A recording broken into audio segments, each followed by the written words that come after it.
Įsivaizduokime pasaulį, kuriame, nebe programėlės telefone, o asistentai. Asistentai, kurie gyvena visur. Visur.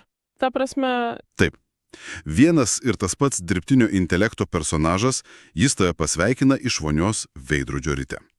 Tada persilinkia į automobilio ekraną, kai važiuoji į darbą. ir vakare padeda apsipirkti parduotuvėje. Būtent. Ir svarbiausia, jis visada tas pats, viską atsimenantis. Pokalbis niekada nenutrūksta. Skamba kaip fantastika. Bet būtent tokią idėją bando įgyvendinti platformą vadinamą OpenHuman IA. Šiandien mes gilinsimės į visą krūvą jų vidinių dokumentų. Turime visko. Nuo produkto aprašymų, techninės specifikacijų iki, tiesą sakant, gana ambicingų vizijos strategijų. Mūsų misija – išsiaiškinti, kas tai per platformą. Ir ar jie tikrai gali tapti tuo, kuo skelbėsi skaitmeninių žmonių programėlių parduotuvė. Tiksliai. Klausimai. Pirma, kodėl būtent dabar? Kas pasikeitė technologijų pasaulyje, kad tokia idėja apskritai tapo įmanoma? Geras klausimas. Antra, kaip visa tai veikia? Na, po gaubtu. Ir trečia, galiausiai, kokia iš to nauda? Tiek tiems, kas kurstų skaitmeninius žmonės, tiek mums paprastiems vartotojams. Puiku. Tai pradėkime nuo to, kodėl dabar. Šaltiniuose nuolat kartojamas terminas technologijų konvergencija. Kitaip tariant, keli dalykai susitiko vienoje vietoje tinkamu laiku. Taip. Iš esmės, 3 atskiros technologijos vienu metu pasiekia brandą. Pirmoji – protas. Didieji kalbos modeliai kaip GPT, jie išsprendė intelekto problemą. Dabar dirbtinis intelektas gali kalbėti logiškai, nuosekliai, netgi kūrybingai. Antroji balsas. Tokios technologijos kaip pavyzdžiui Eleven Labs balsą pavertė praktiškai neatskiriamus nuo žmogaus. Nebėra to robotiškos, monotoniško tono. Dabar balsas turi intonacijas, emocijas, pauzes. Ir trečioji – veidas. Kompiuterinė grafika su įrankiais kaip MetaHuman leidžia realų laikų generuoti fotorealistiškus veidus, kurie mimikuoja, rodo emocijas, atrodo gyvi. Gerai. Turime protą, turime balsą, turime veidą. Viskas lyg ir paruošta. Taip, atrodo, kad revoliucija čia pat. Bet visa ši technologija ilgą laiką stovėjo vietoje dėl vienos, atrodytų paprastos problemos, kuri pasirodė esanti, neįveikiama. Kaip priversti tą tobulą veidą ir protingą balsą judėti natūraliai? Būtent. Šaltiniai tai ir vadina judesių butelio kakliuku. Pasirodo, sugeneruoti realistišką kūno kalbą realų laiku yra beprotiškai sunku. Mūsų gestai nėra tiesiogiai susiję su žodžiais, juos veikia emocijos, kontekstas, asmenybė. Ta patį sakinį galima pasakyti 10 skirtingų būdų. Ir kūnas viską išduos. Tiksliai. O tradicinis judesių fiksavimas, naudojamas filmuose, čia netinka. Jis per lėtas ir per brangus. Ir štai čia yra esmė. OpenHumans.ai teigia išsprendę būtent šią problemą. Ir tai yra tas raktas? Raktas, kuris atrakina visą šią naują industriją. Taip. Ir tai sukuria milžinišką spragą rinkoje. Yra didžiulė paklausa, bet trūksta pamatinių dalykų. Nėra jokios centralizuotos parduotuvės, kur būtų galima, išsirinkti ir nusipirkti savo skaitmeninį asistentą. O kūrėjai neturi platformos, kur galėtų pardavinėti savo kūrinius. O vartotojai? Vartotojai yra pririšti prie atskirų nesusijusių programėlių kiekviename įrenginyje. Ir štai čia OpenHumans.ai siūlo sprendimą. Trišalę ekosistemą. Jis sujungia kūrėjus, vartotojus ir pačią platformą. Kiekviena dalis turi aiškią funkciją ir motyvaciją. Galime panagrinėti kiekvieną iš jų atskirai. Puiku. Pradėkime nuo kūrėjų. Jų patirtis apibūdinama labai aiškių šūkių. Sukurk vieną kartą, parduok visur, uždirbk 70%. Gana patraukliai skamba. Tikrai. Bet kas yra tas kūrinys? Tai skaitmeninis žmogus susidedantis iš 3 dalių. Esmenybės, kurią apibrėžia kalbos modelis ir elgesio taisyklės. Išvaizdas tai yra 3D modelis. Ir elgesio emocijų logikos. Ir kas įdomiausia, platforma duoda kūrėjams ne tuščią lapą, o visą įrankių dėžę, vadinamą Creator Studio. Ir tie įrankiai, pabrėžiama, yra nemokami. Būtent, kūrėjas gauna bazinius 3D modelių šablonus su standartizuotu karkasu, turinčiu per 100 kaulų, taip pat 52 veido išraiškos sistemą, kuri suderinama su Apple ARKit standartu. Paprastai tariant, tai ta pati technologija, kuri leidžia veikti Animoji telefone. Tiksliai, jų užtikrina, kad veido išraiškos būtų neįtikėtinai detalios ir gyvos. Skaičiau, kad yra net internetinė 3D redagavimo studija. Joje galima piešti tekstūras, kurti animacijas ir netgi įrankiai, kurie leidžia paimti bet kokio realaus žmogaus veido nuotrauką ar 3D skeną ir, apvilkti ją baziniu modeliu. Iš esmės, viskas, ko reikia, kad sukurtum visiškai unikalų personažą. Ir žinoma, pinigai. 70-30 pajamų pasidalymas, 70% atitenka kūrėjui. Ir tai yra ne šiaip skaičius, o tiesioginis signalas rinkai. Tai tas pats modelis, kurį, pamenate, Apple panaudojo, kad pritrauktų 100 000 programuotojų į savo App Store. Tai vyk pasakymas, ateikite čia, mes vertiname jūsų darbą ir norime, kad jūs uždirbtumėte. Tikraus auso karštinė kūrėjams, kas pirmesnis, tas gudresnis. Gerai, o kaip veikia pati platforma? Ta, kuri pasiima tuos 30%. Jos vaidmuo apibūdinamas kaip įgalinti ekosistemą. Būtent, platforma pati nekursuoja skaitmeninių žmonių. Ji yra lyg nematomas variklis. Ir tas variklis turi dvi svarbiausias dalis. Pirmoji – tai D judesių sintezės variklis. Sprendimas tam anksčiau minėtam butelio kakliuko problemai. Taip, jis ima tekstą, garsą, emociją, kontekstą ir realių laikų generuoja kūno kalbą bei gestus. Ir štai čia šaltiniuose nurodomi gana įspūdingi skaičiai.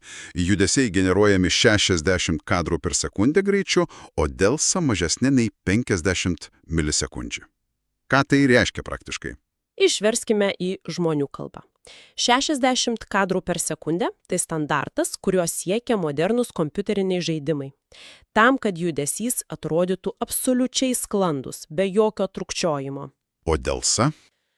Delsa mažesnė nei 50 milisekundžių reiškia, kad asistento reakcija į tai, ką pasakėte, linktelėjimas, gesto pradžia, bus greitesnė nei žmogaus mirktelėjimas. Jokio vėliojimo, jokio atsilikimo. Viskas vyksta akimirksniu. Lyg bendrautum su gyvu žmogumi. Būtent. Supratau. O antroji technologija, kurią dokumentuose vadina pačiu svarbiausiu išskirtinumu. Konteksto sinchronizavimo sistema. Koncepcija viena atmintis daug įrenginių. Atrodo, tai ir yra visos sistemos pagrindas. Visos sistemos širdis. Taip. Ši sistema sinchronizuoja absoliučiai viską. Pokalbio istoriją, tiek trumpalaikę, tiek ilgalaikę atmintį, vartotojo pomėgius. Kurios išmoksta laikui bėgant. Taip. Taip pat buvimo vietos kontekstą, ar esate namie, biure ar automobilyje ir net užduotis bei priminimus. Palauk, šie skaičiai skamba įspūdingai. Bet ar tai realistiška? Visose įrenginiuose? Ar mano išmanusis veidrodis vonioje turės tiek pat galios apdoroti tokius duomenis realių laikų kaip galingas kompiuteris? Kaip šaltiniai tai paaiškina? Geras klausimas. Štai čia ir pasimato architektūros gudrumas. Didžioji dalis skaičiavimų vyksta ne pačiame įrenginyje, o, debesyje. Vadinasi, įrenginys yra tik langas. Būtent. Ar tai būtų veidrodis ar telefonas, tai tik langas, per kurį matome asistentą. O visa magija, judesių generavimas, konteksto sinchronizavimas vyksta galinguose serveriuose. Ir dėl to sinchronizacija tarp visų prijungtų įrenginių įvyksta greičiau nei per 100 milisekundžių. Kas reiškia, kad pokalbį pradėtą virtuvėje galite akimirksniu tęsti telefone išėję į lauką. O kad kūrėjai galėtų visą tai integruoti, platforma siūlo platų SDK palaikymą. Kas tas SDK? Paprastai tariant, tai paruošti įrankių rinkinai programuotojams. Jie leidžia be didelio vargo integruoti šios skaitmeninius žmones į bet kokią aplinką, ar tai būtų programėlė telefone, interneto svetainė ar net išmanusis šaldytuvas. Kūrėjų nereikia sukti galvos, kaip techniškai tai veiks. Gerai, aptarėme, kaip tai naudinga kūrėjams ir kokią technologiją visą tai palaiko, bet galiausiai viskas atsiremia į vieną klausimą. O ką iš to gauna paprastas žmogus? Kaip tai pakeistų eilinę dieną? Kol kas viskas skamba gana abstrakčiai. Šaltiniuose yra vienas pavyzdys, kuris man asmeniškai padėjo viską sujungti į vieną vaizdą. Jie tai vadina diena su Aimei. Iš esmės tai kelionė per vartotojo dieną, parodanti, kaip viskas veikia praktiškai. Pažiūrėkime. Taigi, 7 valanda ryto namai. Išmanusis veidrodis vonioje nušvinta ir jame pasirodo asistentė Amy. Ji palinkė labo ryto. Ir paklausus, ką valgyti pusryčiams, pasiūlo receptą atsižvelgdama į anksčiau išsakytas preferencijas. Tuo pat metu ješiojamajame kompiuteryje, kuris stori virtuvėje, pasirodo priminimas apie 9 valandos susitikimą. Ir sustokim čia sekundei. Svarbiausia čia ne tai, kad jie atsiranda skirtingose ekranuose. Svarbiausia tas konteksto šuolis. Ji žino, kad veidrodis yra vonyje, o kompiuteris virtuvėje. Ji supranta, kad vienoje vietoje kalbama apie dienotvarkę, o kitoje apie susitikimus. Atmintis yra vientisa, bet jos elgesis prisitaiko prie įrenginio ir vietos. Tiksliai. Gerai, judam toliau. 8 valanda ryto. Kelionė į darbą. Automobilyje Android Automotive ekrane vėl atsiranda Amy. Ir dokumentuose pabrėžiama, kad ji tęsia pokalbį pradėtą namuose. Tarkime apie pirkinių sąrašą ir tuo pačiu perspėja apie spūstis kelyje. Ir vėl tas žodis tęsia. Nėra to įprasto sveiki, kuo galiu padėti. Tarsi bendrautum iš naujo. Būtent. Ji atsimena, ką kalbėjote prieš 5 minutės virtuvėje. Būtent šis tęstinumas yra didžysis lūžis, palyginti su dabartiniais asistentais, kurie kiekvieną kartą pradeda nuo nulio. Tai iš esmės panaikina tą jausmą, kad bendrauji su programa. Ir sukuria iliuziją, kad bendrauji su būtybe, kuri keliauja kartu. Taip. 9 valanda. Biuras. Darbalaukio kompiuteryje Amy rodo dienos užduotis. 12:30 pietų metas. Vartotojas stovi autobuso stotelėje, o Amy v telefone pasiūlo netolyje esantį restoraną. Ir ne bet kokį, o atsižvelgdama ne tik į vietą, bet ir į tai, kad praėjusią savaitę vartotojas minėjo norintis išbandyti vietnamietišką virtuvę. Čia matome dar vieną sluoksnį – ilgalaikę atmintį ir proaktyvumą. Jie ne tik reaguoja į komandas, bet ir siūlo sprendimus, remasi visa bendravimo istorija. Ir paskutinis pavyzdys, kuris man pasirodė įdomiausias. 6 valanda vakaro. Parduotuve. Nuskenavus QR kodą prie įėjimo, Amy atsiranda prekybos centro informacinio kiosko ekrane ir parodo pirkinių sąrašą. Ir kiekvieną nupirktą prekę galima pažymėti tiesiog kiosko ekrane. O vakare grįžus namo jį pasitinka per išmanųjį televizorių ir siūlo filmus. Apibendrinant šią dieną, tas pats asistentas sklandžiai veikia 7 ar daugiau įrenginių. Jis išlaikė vientisą kontekstą, prisitaikė prie vietos, net turėjo privatumo režimus viešose erdvėse. Pavyzdžiui, kioske, nerodydamas asmeninės informacijos. Taip, ir tas perėjimas tarp įrenginių, kaip teigiama, trunka mažiau nei 2 sekundės. Tai nebe atskiros programėlės, tai viena nuolatinė įkūninta būtybė. Šis pavyzdys iš tiesų viskas sudeda į vietas. Ir tai veda prie ilgalaikės vizijos, kuri aprašyta dokumentuose. Jie teigia, kad ateityje žmonės bendraus ne su programėlėmis, o su būtybėmis.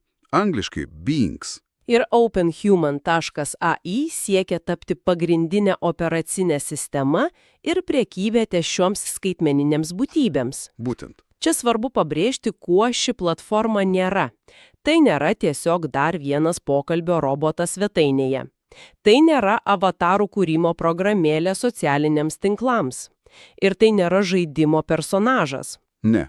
Šaltinį labai aiškiai teigia, kad tai yra pirmoji platforma, kuri paverčia skaitmeninius žmones atvira veikiančią ekonomiką. Apibendrinant viską, ką aptarėme, man atrodo, kad esminė mintis yra ta, jog OpenHuman.ai ne tik sprendžia labai sudėtingą techninę judesių generavimo problemą, Tai daug daugiau.